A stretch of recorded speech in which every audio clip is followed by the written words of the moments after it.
বিসমিল্লাহ। আলহামদুলিল্লাহ, পাস। সকল প্রশংসা আল্লাহ তাআলার। যাই বন্ধু বান্ধবদের মিষ্টি খাওয়াই, মিষ্টি নিয়ে আসি।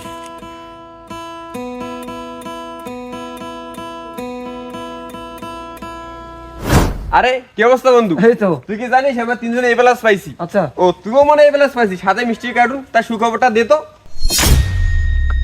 না বন্ধু, জিপিএ 5 তো পাই নাই, 3 পয়েন্ট আসছে, তবে পাস করছি আলহামদুলিল্লাহ, তাই মিষ্টি নিয়ে আসলাম।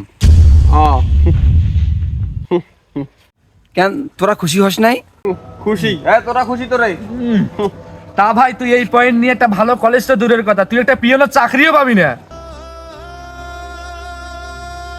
আমরা কোথায় ভাবতেছি ঢাকা শহরে কত বড় বড় কলেজে চান্স নিব, তুই এটা কি করলি? সি, আমাদের মান সম্মান তুই শেষ করলি। তা শোন, তোকে একটা ভালো পরামর্শ দেই। তুই আমাদের সাথে সময় নষ্ট না করে এই সময় একটা কোনো ভালো গ্যারেজে চাকরি নে, তাতে তোর ভবিষ্যতে কাজে দেবে। ভাই শুন, তোর এই রেজাল্টের মিষ্টি আমাদের এই গলা দিয়ে নামবে না। তার থেকে ভালো তুই এই মিষ্টিটা কুকুর ছাগলকে খাওয়া। তুই এই পয়েন্টের ভাব নিয়ে আমাদেরকে মিষ্টি খাওয়াইতে আসছিস?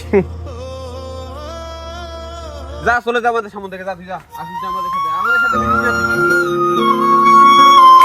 যা যা যা, আর আসিস না। কি রে, আমাদের ফ্রেন্ড এমন হয় কিভাবে? আমাদের সাথে মিশে সেই প্লাস পায় না মানে? এ তোরা চল, আমরা বিরিয়ানি খেতে যাবো। চল, দেরি করিস না।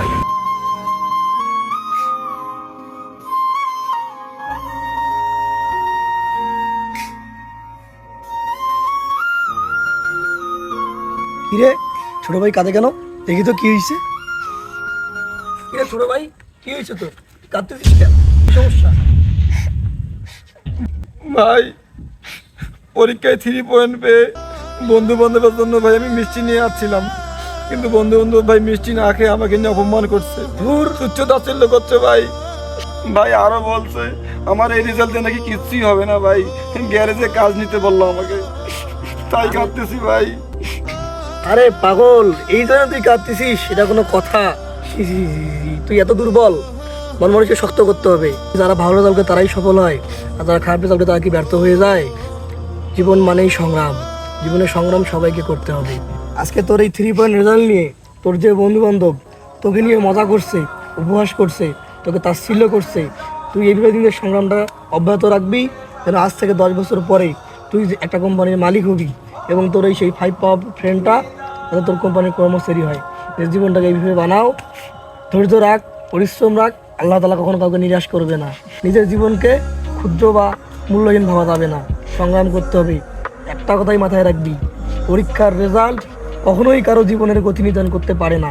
এটা হচ্ছে কি সফলতার সিঁড়িতে ওঠার একটা করে ধাপ। কি মিষ্টি নিয়ে আসছিলি না ওদের জন্য? ভাই। ওরা খায় নাই? না ভাই। শোন, তোর একটা কথা বলি, আজকে থেকে নিজের জীবনটাকে এমনভাবে গড়ে তোল যাতে ওই বন্ধু বান্ধব যারা আজকে তোর এই 3 পয়েন্ট রেজাল্টের জন্য মিষ্টি খায় নাই তোর কাছ থেকেই, এবং আগামীতে তোর রেজাল্ট দেখে তারা যেন নিজেরাই বলে যে বন্ধু আমাদেরকে মিষ্টি খিলাও, তুমি এত ভালো কিছু করছো তোমার জীবনে।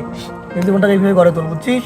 ভাই আপনার কথায় আমি অনুপ্রাণিত হলাম ভাই, আমি আজ থেকে নতুন করে সংগ্রাম শুরু করলাম ভাই। ইনশাআল্লাহ ইনশাআল্লাহ ছোট ভাই, ধৈর্য রাখ, নিজের প্রচেষ্টা অব্যাহত রাখ। ইনশাআল্লাহ জি ভাই। তোর দ্বারাই হবে, বিশ্বাস করবি তুই, জি ভাই। তুই পারবি ইনশাআল্লাহ। রেজাল্ট কখনোই ভাগ্য পরিবর্তন করতে পারে না।